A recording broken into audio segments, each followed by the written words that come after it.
Check 1, 2, 3, 4. Testing. Check 1, 2. Check. I'll tell you, I was in church, boy. Yeah.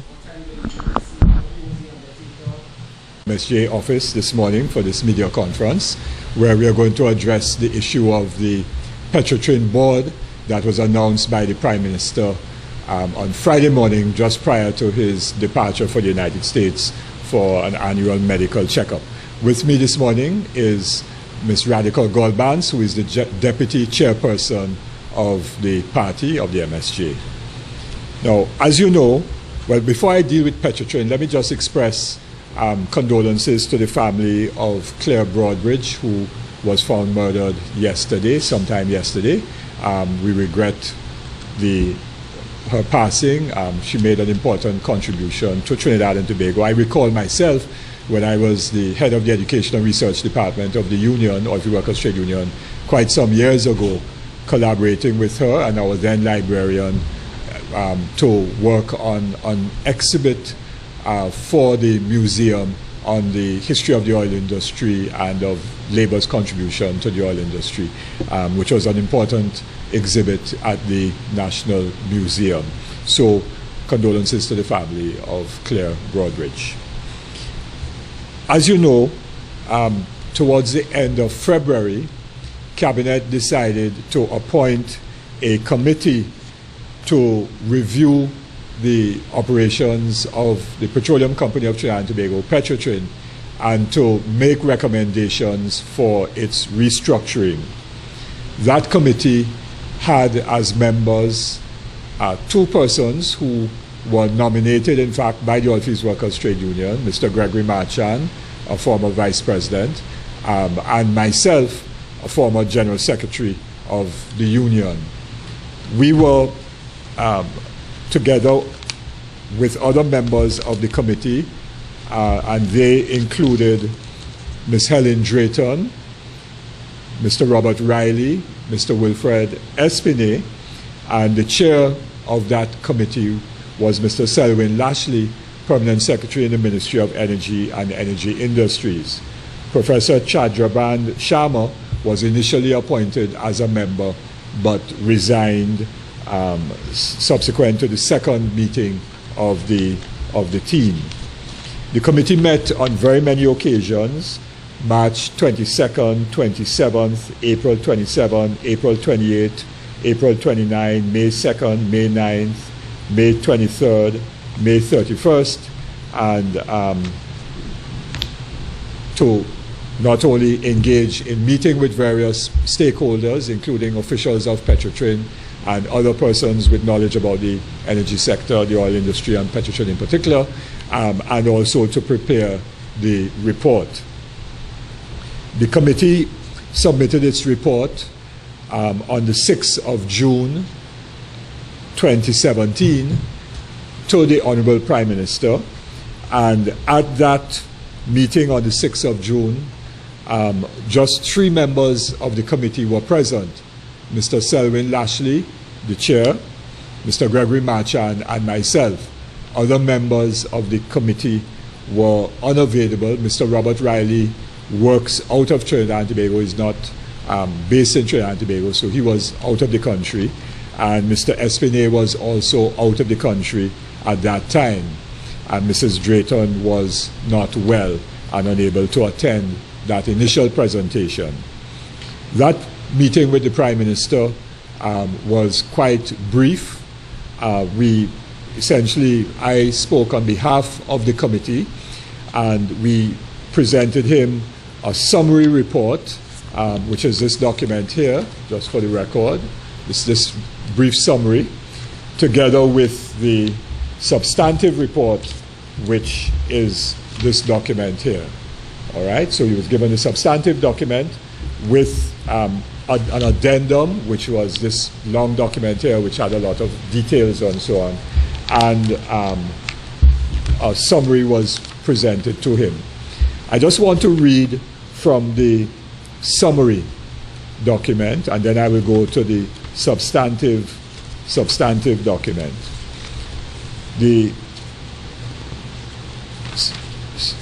summary document stated inter alia under the headline Recommendations. We made essentially two recommendations. One, governance arrangements, and two, organizational structure. Just two recommendations were made by the committee. And I'll go back and explain a little bit as to why those were the only two recommendations made. Recommendation one, governance arrangements. The members of the board of directors are selected through a process which provides for comprehensive and transparent input and feedback from key stakeholders to ensure that members possess the relevant experience and capabilities to address priority matters critical to the transformation and sustainable development of the company. Part B of governance arrangement states, Petrotrin adopts and adheres to the laws and regulations that apply to publicly listed companies, especially with respect to transparency and accountability. And C of governance states, Petrotrin adopts a policy whereby the board of directors' terms of office are cycled in such a manner as to ensure that at all times there is continuity of membership of at least 50% of the board. Those are three recommendations that we made with respect to governance.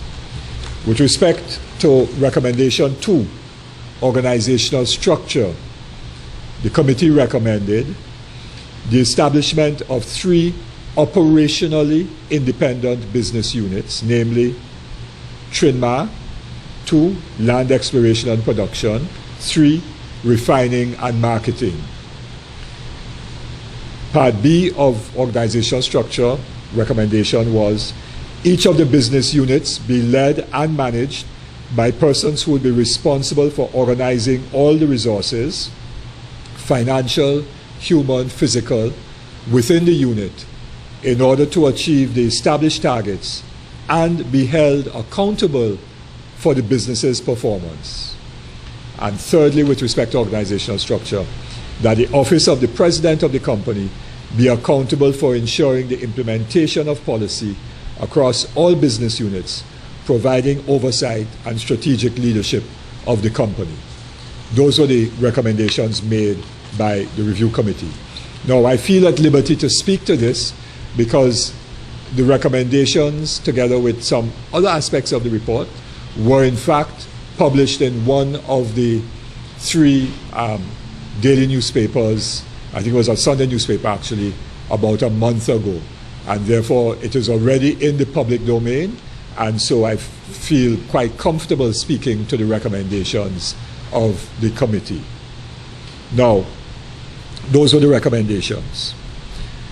And we were then informed by the Prime Minister at that meeting of the 6th of June that he wanted the entire review committee to remain empaneled, in other words, to continue in existence for another 6 months until the end of the year.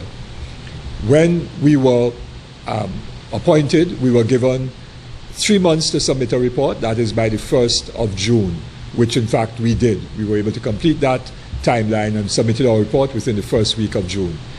The Prime Minister on the 6th of June then asked us to stay on for another 6 months.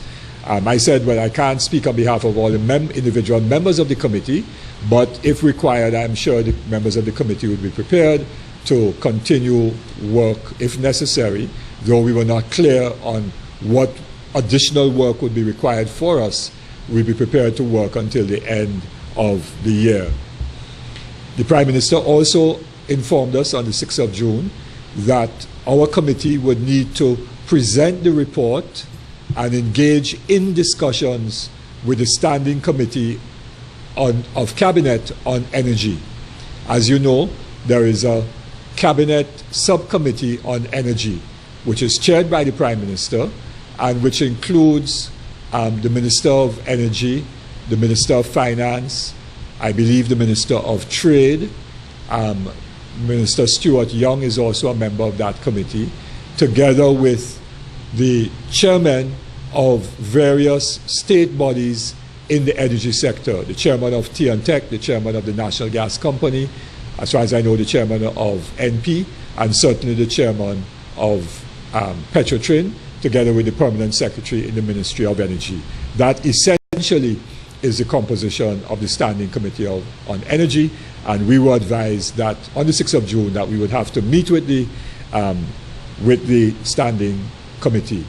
Subsequent to the meeting of the 6th of June, the committee did have another meeting under the chairmanship of Mr. Lashley, Permanent Secretary, and at that time we were discussing possible dates on which members would be available to meet with the Standing Committee on Energy. What eventually happened was that on the 21st of June, which was a Wednesday the 21st of June, we did have a meeting with the Standing Committee on Energy. But again, Mr. Robert Riley was out of the country and unable to be present at that meeting, and Mr. Wilfred Espede was also out of the country and unable to attend the meeting. Mrs. Helen Drayton, Mr. Gregory Marchand, and myself were therefore the only three persons, together with the Permanent Secretary, Mr. Lashley, who himself is a member of the Standing Committee on Energy, were available to meet on the 21st of June. The meeting took place at the office of the Prime Minister, St. Clair, and we were there for the scheduled start time of 10 or half past 10 in the morning.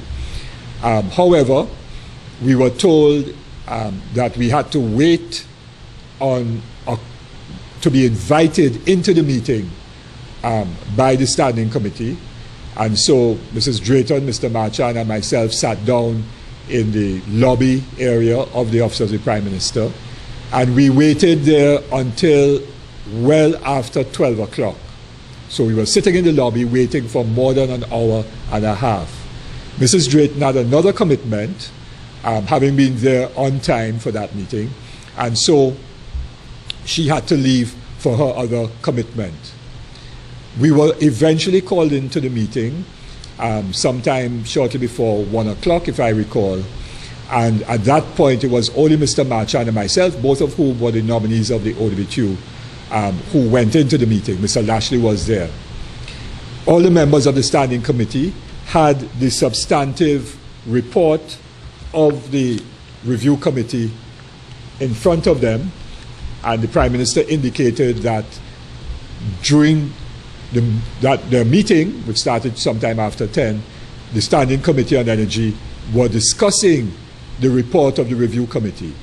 So I want to say categorically here today that the committee to review Petrotrin never actually presented the report to the Standing Committee on Energy, because when we went in, the Standing Committee on Energy had already deliberated upon the report without the benefit of the views of the members of the committee, with the exception of Mr. Lashley, who has a dual role being a member of the Standing Committee himself. So we don't know what he presented, if anything, as chairman of the review committee, or whether he spoke as a member of the Standing Committee as permanent secretary. We don't know. And there was discussion on the report. When we got in, the Prime Minister asked if we wanted to make some comments, and I said, well, I'm not sure in what capacity I could make those comments because other members of the committee are not present. Well, I'm commenting as the union representative on the committee on behalf of the entire committee. And he said, well, on behalf of the entire committee. I simply reiterated, because we were told that time was short, because the Prime Minister had to do a tour of communities affected by Tropical Storm Brett that afternoon. And I simply, therefore, restated the two recommendations that were made by the committee and the rationale for making those recommendations. So we never engaged as a committee, that is, as the review committee, we never engaged the Standing Committee. We were never interrogated by the Standing Committee to find out why we made these recommendations, whether the recommendations stood the test of scrutiny, whether there were gaps in the recommendations, or anything like that, or the analysis that gave rise to our recommendations. We were not asked as to what the analysis was that gave rise to the recommendations or any such thing like that. It was merely a formality which lasted no more than 10, perhaps 15 minutes maximum. And I subsequently did speak with the Prime Minister about that. He claimed that he was unaware that we were outside in the lobby waiting for us, and that he was not told that we were there to present, although we were informed that the sole rationale of our being of the meeting of the Standing Committee on Energy was for our committee to present our findings and recommendations and so on. So I don't know if that's another so-called communications glitch, but in my personal view, I am speaking for myself, I can't speak for the other members of the committee. In my personal view, the Petrotrin Review Committee and our report was treated very, very poorly, and we were disrespected in that regard by the Standing Committee on Energy by not having the opportunity to present in a full and comprehensive manner. And therefore, persons may arrive at their own conclusions without the benefit of our thinking, which was derived from many meetings, as I indicated, and considerable thought and consideration that went into the recommendations. Furthermore, the press, one of the newspapers, several days after that meeting of the Standing Committee, had a report of that meeting. Now, bear in mind that I was not in that meeting except for 10 minutes, but there were reports of the then chairman of Petrotrin, Mr. Andrew Jupiter, Professor Andrew Jupiter, who was, by virtue of being chairman of Petrotrin, a member of the Standing Committee. There were reports in one of the newspapers that he had been hauled over the coals, so to speak, and given a very rough time in that meeting. We don't know where that report came from, but quite clearly it seemed that something was being, some mischief was being created with respect not only to the report, but also with respect to what would happen thereafter. And we all know that sometime subsequent to the end of June, sometime in early July, Mr. Jupiter, or in the middle of July, Mr. Jupiter tendered his resignation as chairman of the board, effective the end of July 2017. So that is what transpired at the Standing Committee on Energy. Let me just now go back to the recommendations which we made, and I want to read briefly from the executive summary of the report itself. And the executive summary stated the following, inter alia. I'm not quoting the entire executive summary, but I'm quoting for one. We were saying that the history of changes in management and demands imposed that were not consistent with the interests of the company further crippled its performance. And the demands that were being imposed essentially came from changed policies from different governments, because we are very concerned about the fact that Petrotrin has suffered from policy directions that change every time there's a change in government, and sometimes even when there's a change in minister within the same government. And you have had many different boards and many different managements and so on. This is why we're saying the history of changes in management and demands imposed that were not consistent with the interests of the company further crippled its performance. We then went on to say, there is the need for a major paradigm shift in the governance and management of Petrotrin. Paradigm shift in the governance and management of Petrotrin.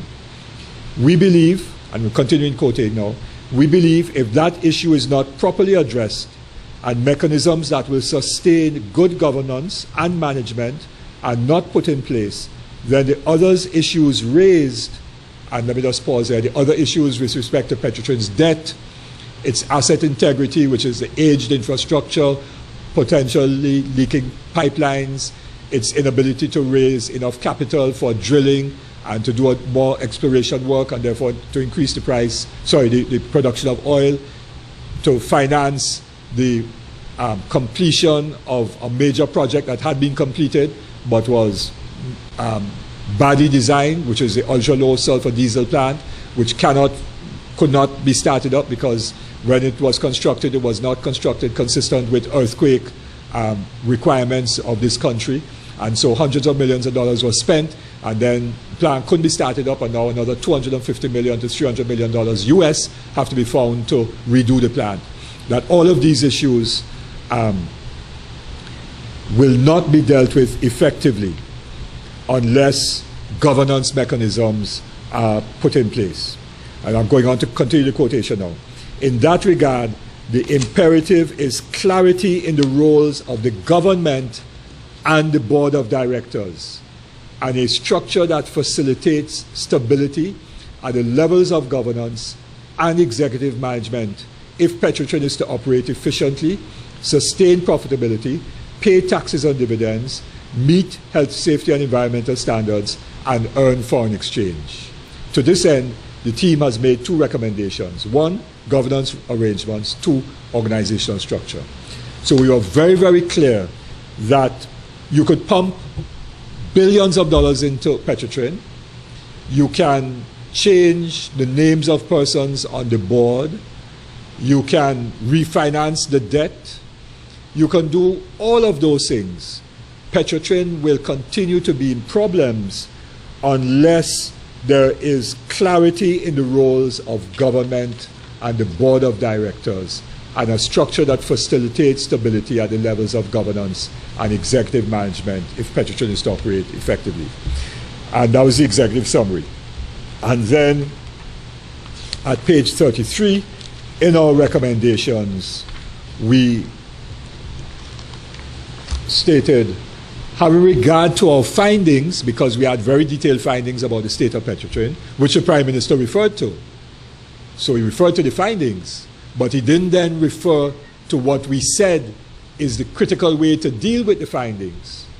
And we never got the opportunity as a review committee to give that detailed explanation to the Standing Committee on Energy. Having regard to our findings and given our mandate to, quote, make a recommendation for the restructuring of Petrotrin, end of quote, the team proposes the following two recommendations. The two we firmly believe are the strategic decisions which must be taken to ensure that subsequently the company implements the appropriate technical, financial, and management actions necessary for it to become a sustainable, profitable entity that pays taxes, meets the HSE standards of the nation, pays dividends, and earns significant foreign exchange. And then we went on to quote, give the two governance arrangements, which I already read out when I dealt with the summary that we presented to the Prime Minister on the 6th of June. So we are very clear in what our recommendations are. The language was unambiguous. The language says, we firmly believe are the strategic decisions which must be taken, not may be taken, must be taken to ensure, not that may make it happen, to ensure that subsequently the company then becomes viable, sustainable, etc. Very, very clear, unambiguous. So that was our recommendation. I then received a call, and all members of the committee agreed to this. Chairman Selwyn Lashley, Mr. Wilfred Espinay, Mrs. Helen Drayton, Mr. Robert Riley, Mr. Gregory Marchand, and myself. All of us agreed to these recommendations. I then received a call from the Honorable Prime Minister on Tuesday last. That would have been 2 days before independence, so that would have been the 29th of August. I should remember that date. Tuesday, the 29th of August, at 5:53 p.m. In the afternoon. Prime Minister called me, and essentially the Prime Minister requested that I serve as a member of the board of Petrotrin. He invited me, he offered me the position to be a board member of Petrotrin. He thought that I could bring the necessary competence and skill and knowledge that would assist Petrotrin, and that Petrotrin being an essentially important company, which I agreed with, critical to the national interest, critical to the energy sector, critical to workers and the national community as a whole, that Petrotrin had to be turned around and all the things necessary to make Petrotrin sustainable, and he thought I could contribute by being a member of the board. I thanked him for the offer and asked him to give me some time to consider the offer, and that I would advise him by the following morning, because he informed me that Cabinet would be meeting on the Wednesday, given the Thursday was a public holiday, and Cabinet was meeting on Wednesday morning. So I advised him that I would let him know before Cabinet met as to what my decision would be. I then sent him, having thought about it, because it came as a surprise, obviously, I then recalled the recommendations that I helped to draft and which I signed off on as a member of the review committee. And I sent him a text message at 8:33 that evening, about 2.5 hours after we spoke. And I asked two questions. I said, Prime Minister, could you inform me as to who the chairman of the board would be? Because in my conversation, I had asked him whether any of the existing board members at the time would have been retained. And he said, well, perhaps some, but he did not indicate definitively, if any, who they would be. So I asked who the chairman would be. And the second question I asked in my text to him was, did the cabinet consider and essentially agree to the recommendations of the review committee with respect to the governance arrangements that we had proposed, and that these governance arrangements had to be in such a way that there be an arm's length relationship between the board and the government. In other words, that the board be appointed on the basis of what we recommended, consultation and feedback, comprehensive and transparent input and feedback from key stakeholders, right? And that the board of directors term of office are cycled in such a manner that at all times there's continuity membership of at least 50%. The reason for that is that we wanted to ensure that boards did not go out of existence when there was a change in government. We wanted to ensure that the life of the board continued after a change in government, because the oil industry does not run in a government cycle. The oil industry is a long-term industry, and your strategic decisions have to go beyond one government or the other. So I asked whether our recommendations had been considered and essentially agreed to by Cabinet. And he responded later that night, about 10:22, he responded by saying that the Cabinet will decide who the chairman will be.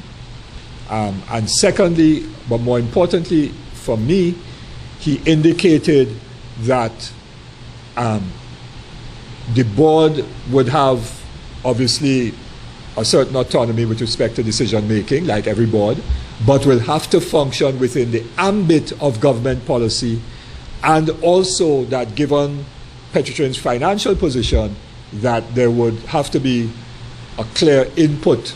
My words, I'm paraphrasing, I'm not reading the text, an input from the Ministry of Finance.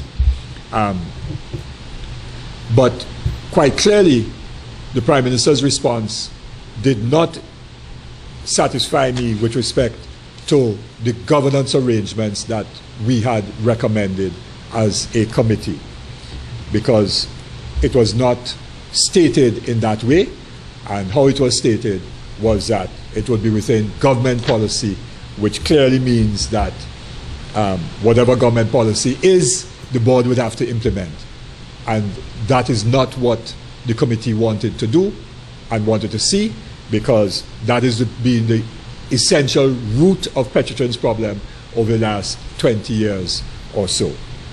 I then responded by text message at 9:15. I'd meant to do it earlier, but I was on one of the television stations early in the morning, and I was driving, and I could not text him while I was driving. And so I responded when I came off air at about 9:15 in the morning, and I thanked him for the offer, but I said to him that in principle I could not accept the board appointment because the recommendation of the committee of which I was a member clearly stated that the board should be appointed in a particular way after comprehensive and transparent input. I didn't quote it because I didn't have the report in front of me, but with comprehensive and transparent input from key stakeholders. And that process did not happen. It did not happen. And therefore, for me to accept a board appointment that was inconsistent with the recommendations that I was helped to draft and agreed, and I said this in my text, would have suggested that either I did not believe these recommendations or did not agree with them. And I said in my text that neither of those is the case. I believe in these recommendations, and I hold firmly to them.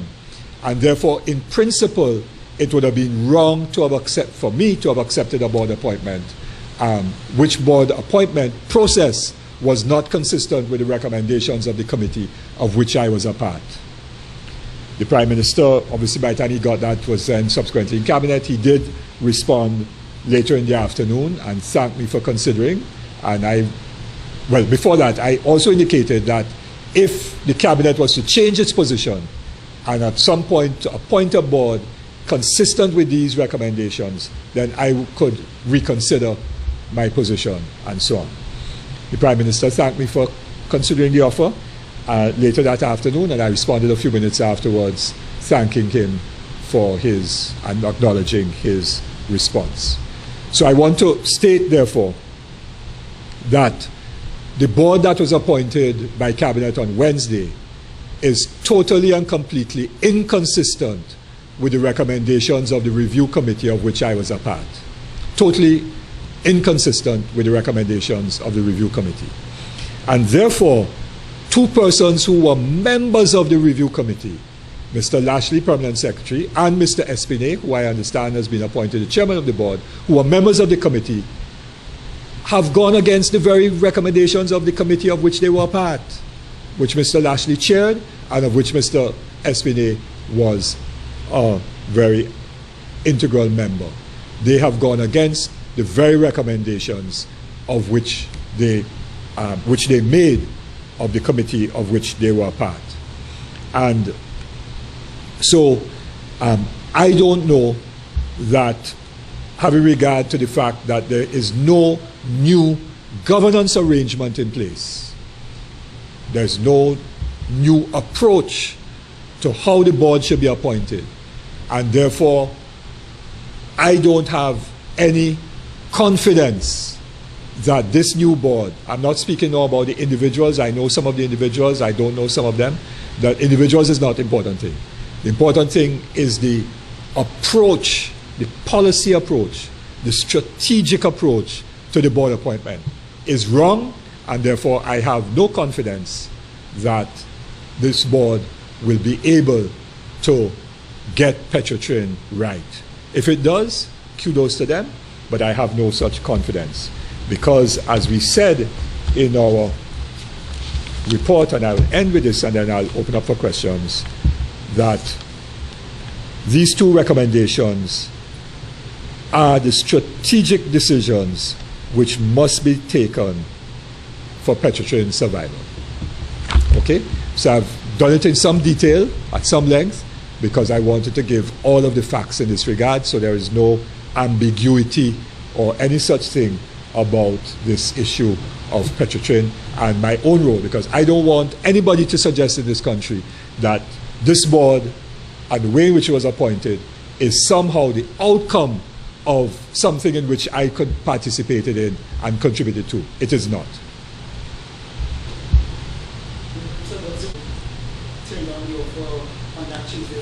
No, I turned down the offer. I said to I asked the Prime Minister for some time to consider it and that I would inform him on Wednesday morning. I turned down the offer by text message on Wednesday morning. Sorry? It was, yes, but it was the day on which Cabinet met. Yes?